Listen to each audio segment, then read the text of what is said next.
महाराष्ट्र सरकारनं 5 ला या महाराष्ट्रातील देवस्थान इनाम जमिनीच्या संदर्भामध्ये शेतकऱ्यांना देण्याची घोषणा केली आणि त्या संदर्भातला एक मसुदा संकेतस्थळावर महाराष्ट्र सरकारनं टाकलेला आहे आणि त्या मसुद्याच्या संदर्भात 1 महिनाभर त्या संदर्भातल्या हरकती घ्याव्यात अशा प्रकारची सूचना त्यावेळेला केलेली.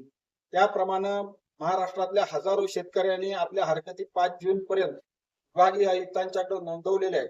आमची अपेक्षा अशी होती की या सगळ्या हरकती लक्षात घेऊन भविष्य काळामध्ये असणाऱ्या शेतकऱ्यांच्या बाजूचा कायदा होईल ही अपेक्षा होती.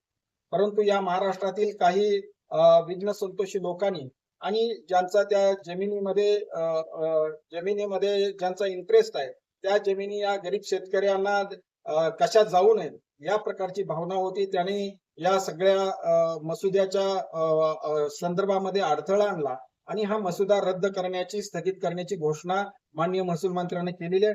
ताबडतोबीनं ती केलेली घोषणा आणि हा मसुदा कायम ठेवला पाहिजे अशा प्रकारची भूमिका आज आम्ही किसान सभेच्या वतीनं या राज्याचे कृषी मंत्री माननीय भरणे पाटील यांच्याकडे नोंदवलेले आहेत. त्यांना विनंती केलेली आहे की महाराष्ट्र राज्याचे महसूल मंत्री त्यांच्याशी किसान सभेची चर्चा घडवून आणावी आणि या संदर्भामध्ये महसूल मंत्र्यांनी सुद्धा ताबडतोबीने निर्णय घ्यावा या संदर्भात आपणही विनंती करावी अशा प्रकारचं निवेदन आज महाराष्ट्र राज्याचे कृषी मंत्री यांना आम्ही दिलेलं आहे.